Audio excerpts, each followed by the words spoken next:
कि अनजाने मोह से भूल भई, अब दिल आवे सो करो पिता।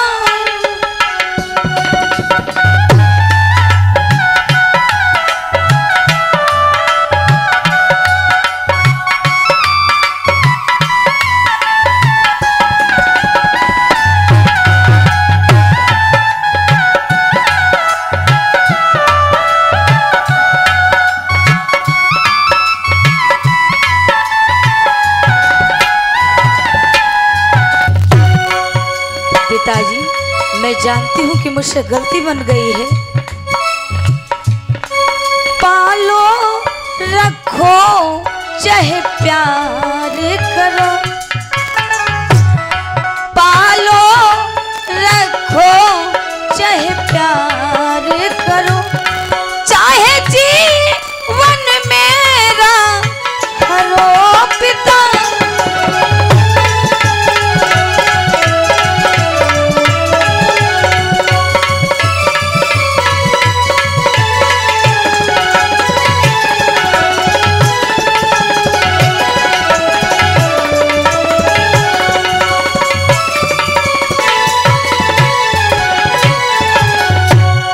आज कन्या की बात को सुनकर महाराज चकरा गए। क्या हुआ, क्या बक रहे थे?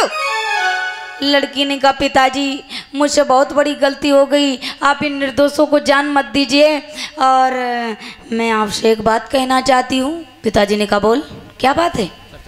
पिताजी, इस घनघोर जंगल में एक मिट्टी की बावी बनी है और मैं खेलती खेलती दो कांटे उठा करके उस मिट्टी की बावी में जैसे चुभाया था, वैसे उस मिट्टी की बावी से खून निकलना प्रारंभ हो गया। ऐसा तो नहीं इस मिट्टी की बावी में ही कुछ रहस्य है? पिता ने कहा अब क्या करें, अब तो मैं एक राजा हूं, मेरी बिटिया ने ही पाप कमाया है तो मैं इसके साथ में क्या करूं? भैया ध्यान देना, चाहे घर का कोई हो चाहे बाहर का, अगर गलती करता है तो बराबर सजा देने का अधिकार बनता है राजा का। और विनोद साहू भैया जी की तरफ से इसी गांव से 51 मुद्राओं का दान आया है, प्रभु से आशीर्वाद की कामना है। जैसे इतनी बात बताई है तो राजा बोले क्या करूं। अब राजा सोच रहे हैं जैसे भैया कोई समाज का लोग गलती करता है तो राजा कहता है मैं उसको दंड दूंगा, लेकिन अगर अपने ही बच्चे गलती कर दें और उसके साथ में वैसा किया जाए तो लोग कहते हैं बने राजा घूम रहे हैं और बिटिया दोनों गलती कर दे तो का भगाए दिन घर से। समस्याएं सब तरफ से हैं कि सुख में भी इंसान जीने नहीं देता और दुख में भी जीने नहीं देता। राजा बोले चल वो मिट्टी की बावी कहाँ है मुझे बता। और जैसे ही राजा वहां पर पहुंचे उस मिट्टी की बावी से और तो अपनी सेनाओं को आदेश दिया है जाओ जाकर के इस मिट्टी की बावी को खोदो, आखिर रहस्य क्या है? मिट्टी की बावी से कहीं खून तो निकलता नहीं, जरूर इसमें कुछ ना कुछ होगा। राजा ने प्रमाण पाकर के उस मिट्टी की बावी को खुदवाना चालू किया है। कौन था कि पाकर प्रमाण प्रत्येक भात और खोदा टीला धीरे धीरे और 2-4 घड़ी में प्रकट हुई हर की लीला धीरे धीरे। पाकर प्रमाण प्रत्येक भात खोदा टीला धीरे धीरे और 2-4 घड़ी में प्रकट हुई हर की लीला। जैसे उस टीले को खुदवाया है तो भैया उसमें कौन था? उसमें थे महात्मा चमन ऋषि, जिसकी आंखों में कांटे लगने से उस बावी से खून निकलना प्रारंभ हो गया था। अब ये मिट्टी की बावी क्यों बन गए थे आपको बता रहे हैं। महात्मा चमन ऋषि ने 50,000 वर्षों तक तपस्या की थी। ओ भैया 1-2 दिन इंसान नहीं खाता है तो देख लो चक्कर आवे लागत, कहीं हटाओ हमका सोए ले दो, हमका खाना वाना को चलाओ, 2 दिन सोए तब उठाओ। और जिसने 50,000 वर्षों तक तपस्या की होगी क्या उसके शरीर में कुछ बचा होगा? पहले की तपस्याएं हुआ करती थी। महात्मा चमन ऋषि के शरीर में कुछ नहीं बचा था, सिर्फ हड्डियों का एक ढांचा बचा था, और तपस्या करते करते उनके ऊपर दिमक ने भी प्रवेश कर लिया था, इसीलिए वो मिट्टी का टीला बन गया था। और कांटे जो चुभाए थे कन्या, वो महात्मा चमन ऋषि की आंखों में चुभ गए थे, इसीलिए खून निकल रहा था। अब तो राजा विचार कर रहे हैं, इस लड़की ने तो घोर पाप कर दिया है, अब क्या करें। राजा बोले क्या करूं निज पुत्री के साथ, हाँ हाँ अब तेरा जीवन है और इसी ऋषि के साथ। मैं ज्यादा कुछ तो नहीं कर सकता, क्योंकि तू मेरी बेटी है, मैं तुझे दंड भी नहीं दे सकता, ना तुझे मार सकता हूं, लेकिन इतना जरूर कर सकता हूं कि राजा होकर के तुझे इसी महात्मा के पास में छोड़ करके जा रहा हूं। अगर ये महात्मा तुझे क्षमा कर दे तो क्षमा समझ लेना, और अगर ये महात्मा तुझे श्राप दे दे तो श्राप ही समझ लेना। मैं नहीं ले जाऊंगा अपने महलों को। भैया देखो, बिटिया थी सगी, लेकिन भैया राजा का कर्तव्य बनता है। एक राजा थे, मजबूर थे उसी बिटिया को उसी जंगल में छोड़ करके सारी फौज को साथ में लिया और अपने राजमहल को वापस चले गए। आज वो लड़की सोच रही है, अरे विधाता तूने मेरी किस्मत में क्या लिख दिया है। थोड़ी सी गलती मुझसे हो गई तो मेरे पिताजी मुझे छोड़कर इस वन में चले गए, पर जरा से भी नहीं सोचा अकेली बच्ची इस जंगल में क्या करेगी। लड़की आज उसी बाबा को सुमिर रही है, बाबा को जगा रही है। नाथ, मेरे पिता तो मुझे छोड़ गए हैं, लेकिन अब इस जंगल में तुम्हारे सिवा मेरा कोई नहीं है। कि तोय कैसी आई गई नींद पिया, और तेरी दासी रही जगाई रे।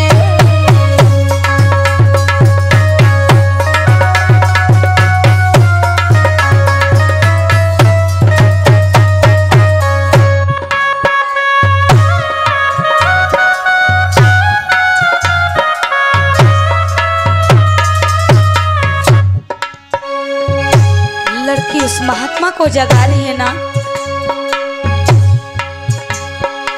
कोई कैसी आई गई नींद पिया, तेरी दासी रही जगाई रे।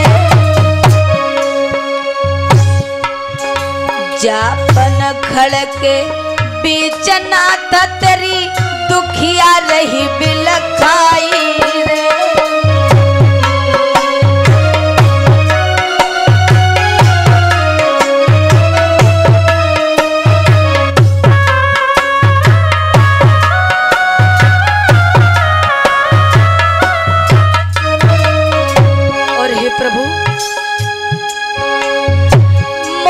छोड़ के जादू किया करो सासों तले सिधारी रे। ओ गिरधारी ओ बनवारी, ले लई शरण तुम्हारी रे।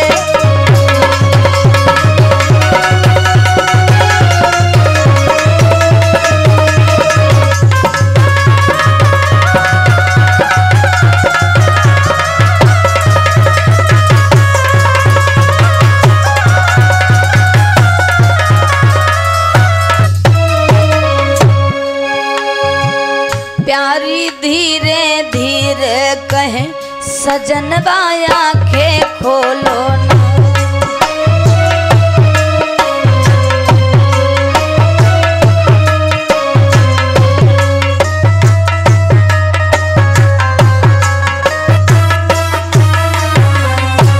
सजनवा आंखें खोलो ना, पिया मेरे मुख से बोलो ना। धीरे धीरे कहे सजनवा।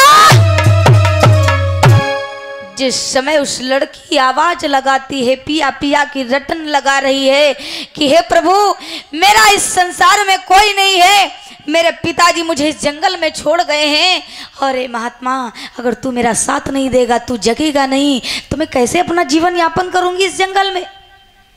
भैया लड़की जगाती रही, लेकिन जो सच्ची भक्ति करता है वो कभी किसी की पैर नहीं सुनता है।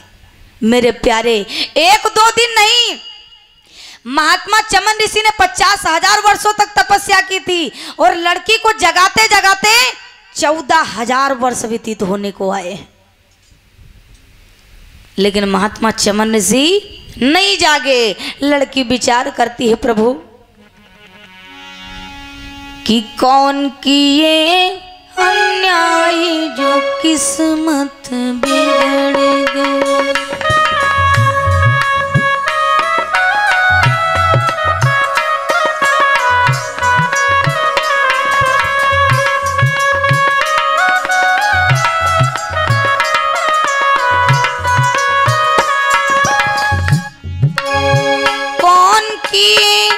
अन्याय जो किस्मत बिगड़ गई, कौन की अन्याय जो किस्मत बिगड़ गई।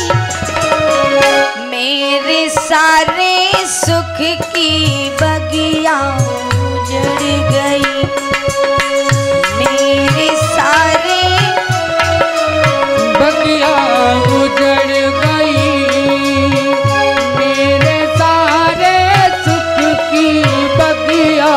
उजड़ गई।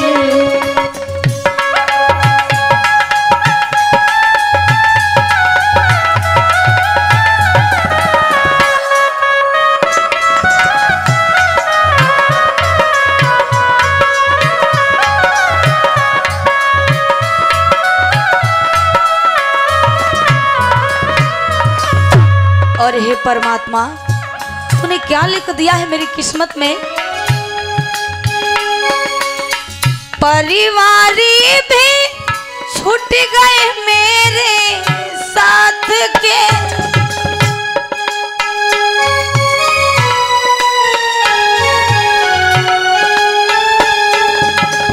परिवार भी छूट गए मेरे साथ के, अपना भी सब कुछ लूटा बिन बात के।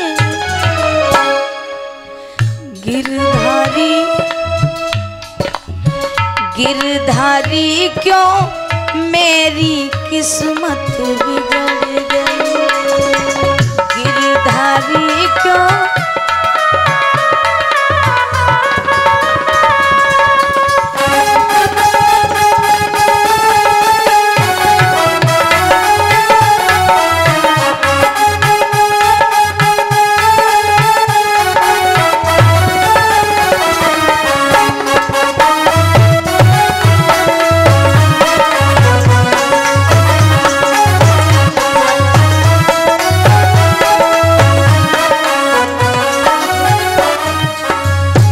प्रभु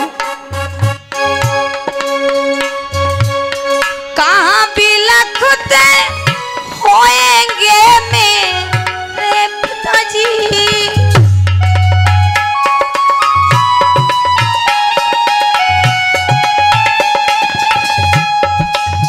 कहाँ बिलखते होएंगे मेरे बबुला।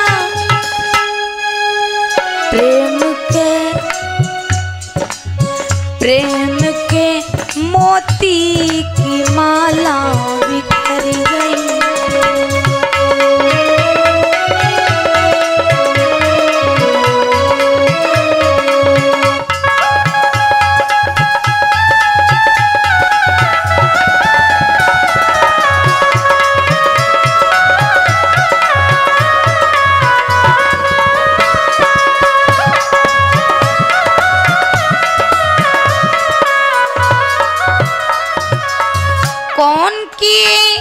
अन्याय जो किस्मत बिगड़ गई, कौन की अन्याय जो किस्मत बिगड़ गई। मेरे सारे सुख की बगिया उजड़ गई, मेरे सारे सुख की बगिया उजड़ गई, मेरे सारे सुख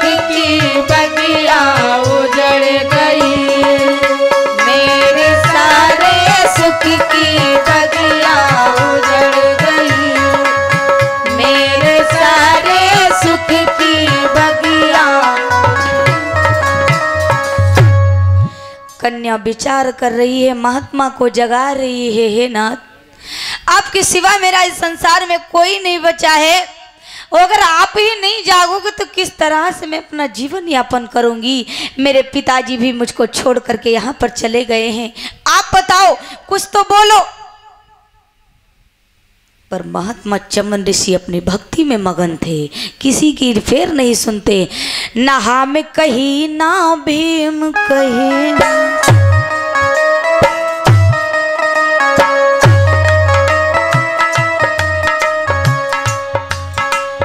हम कही ना भीम कही, दुविधा में नैया पड़ी रही। महात्मा समाधि लगाए रहे, बिटिया कर जोर खड़ी रही।